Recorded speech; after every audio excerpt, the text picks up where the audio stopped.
ధనుస్సు రాశి వారికి ఈ వారం ఏ విధంగా ఉండబోతోంది? ధనుస్సు రాశి 3 గ్రహాలు యోగిస్తున్నాయి.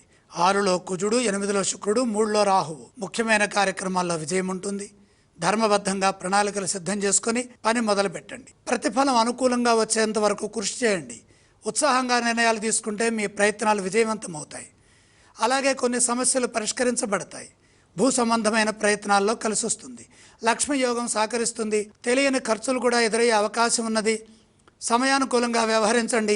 పొదుపు సూత్రాన్ని పాటించడం ద్వారా పెట్టుబడుల విషయంలో స్పష్టత పెరుగుతుంది. ఆత్మవిశ్వాసంతో ముందడుగు వేయండి. ఉద్యోగంలో సమస్యలు ఎదురుకాకుండా చూసుకోండి. సకాలంలో మీ బాధ్యతలను మీరు పూర్తి చేయండి. ఇతరుల విషయాల్లో కలగజేసుకోవద్దు. ఎందుకంటే మంచి చేయబోతే చెడు ఎదురయ్యే అవకాశం ఉన్నది. మిత్రభావంతో సంభాషించండి.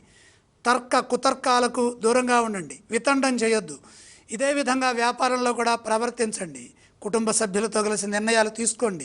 దగ్గర వారి సూచనలు పనిచేస్తాయి. ఫలితాలు సానుకూలంగా వస్తాయి. నిరంతర సాధన మేలు చేస్తుంది. ఈ రాశి వారు ఏ స్తోత్రాన్ని పఠిస్తే చక్కటి ఫలితం లభిస్తుంది? ధనుస్సు రాశి వారు నవగ్రహ స్తోత్రం చదువుకోవాలి. ఏ ఆలయాన్ని సందర్శించాలి? నవగ్రహాలని దర్శించాలి. ధనుస్సు రాశి వారు ఏ దానం చేస్తే చక్కటి ఫలితం లభిస్తుంది? నవధాన్యం నవగ్రహాలకు సమర్పించండి.